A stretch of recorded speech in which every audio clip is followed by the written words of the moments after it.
Grayson.com, just with that career touchdown in mind, what was that moment like, and just sort of what were you seeing on the field for that play? It was a unreal moment, but we ran it all week in practice, so I was kind of like expecting it, but it was very surreal, and all glory to God for that happening, and Coach Riley trusting me to go make that play and called it, so we executed. So. Garrett, while you talk about the buy-in that you've had, particularly in the blocking part of your game, just how has that transition been, and just sort of making you into more well-rounded player? I just think just being a complete tight end, really, and just, wanting to be dominant and just, seeing the field. And I just think buying in and just seeing all the greats like Jordan Leggett, Dwayne Allen, and just seeing what they bought in and what they did in the previous years. And you could see why they were at where they were at because of what they done, not only in the passing game, but in the blocking game. So, yeah. Larry Williams, TigerIllustrated.com. You mentioned Jordan Leggett, but it took him years to buy into the blocking thing. What do you think has allowed you for it to come so naturally to you so early? I think it's really a will to do it, because I just think it's more of a mindset than a thing because I feel like with some others, like people just want to do just route run, but if you want to be complete, you got to be able to do both blocking and catching. So. When did that dawn on you or really strike you as a revelation that you were going to have to do it? I think after my freshman season, I think my main focus was to be more dominant in the blocking game, because I didn't want to just be a route running tight end, just going on third down. Then other teams would just know, like, okay, 11's in the game, is going to be a pass play. So just being able to be complete, and I want to play at the next level. So I think being a dominant blocking tight end is going to be the way. So yeah.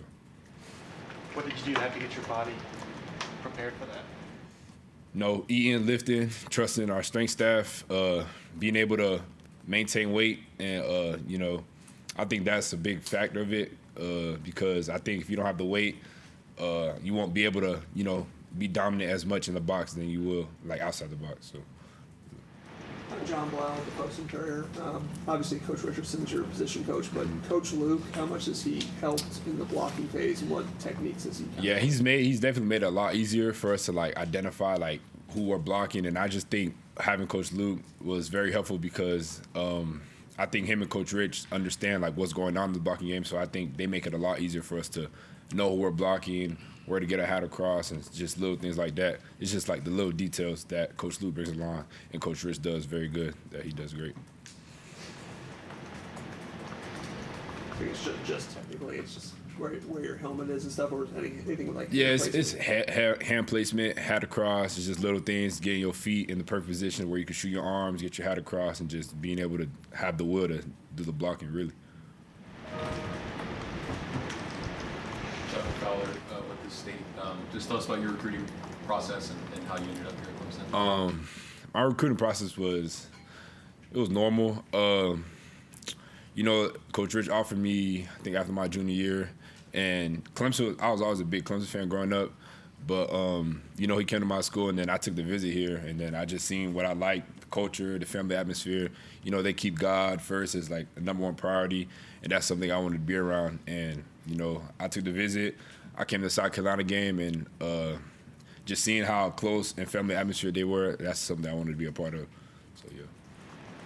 What's your best Coach Richardson story? We've heard I think he likes West Coast rap music or something? Or? Yeah, he got a little a Monday through Thursday playlist he got, and then he just be playing some funny music in there. But yeah, that Coach Rich gonna be Coach Rich.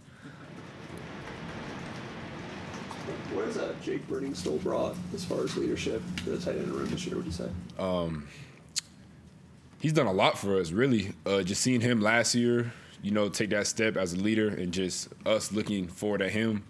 I think he's done a great job of just not only emphasizing the things that be a complete tight end, and I just think that understanding where he's come from and the journey he's had, he could tell us and just see the stuff to do to be a good tight end, and what to do to go to the next level, and just seeing him do that is really great seeing from Jake. So. You talk about the journey he's had, is just in terms of playing at Clemson and stuff. Just everything he's been through that he's told us, and just what he's done, like what he's had to do to get where he was at, and just stuff like that. And I just think he's become a great leader, and on and off the field, though.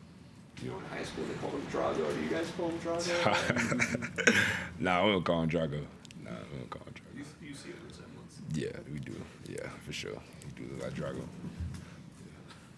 Olsen, you guys have been so spoiled with all your home games. Now you hit the road for the first time this season. How do you kind of bring that electric atmosphere with you on the road?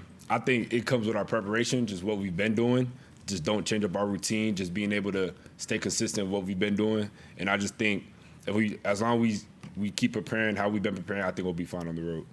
Also, as a Florida native, obviously your home state was affected seriously this past weekend. Just how do you compartmentalize all that, you know, doing football, school, and then having your home hit? You know, just letting God take care of it, really, just not trying to overwhelm myself of what I have to do, because I can only take care of, so I can only like be at one place at a time, and just, you know, I know God's going to take care of my family. I know God's going to take care of the things that need to be taken care of. And I just believe that, you know, right now, like I called my mom yesterday. She's like, everything's doing fine. The next thing we got to focus on is FSU week. And so that's where my mind's at right now, and just being able to FSU. Any questions for Olsen virtually? Anybody else in the room? When you kind of got, well, at least on the depth chart you got bumped from the third tight end to the second tight end. Like, how did you kind of figure out during that week, or when did you kind of realize that you got behind Jake? I don't really like look at the depth chart. I kind of stay inside out. I don't try to look what's going on the outside. Just keep doing what I've been doing, staying to my routine, staying to my preparation, and just being able to just stay consistent with what I've been doing. Anybody else? All right, thank you, Olsen. Appreciate y'all. I sold you short.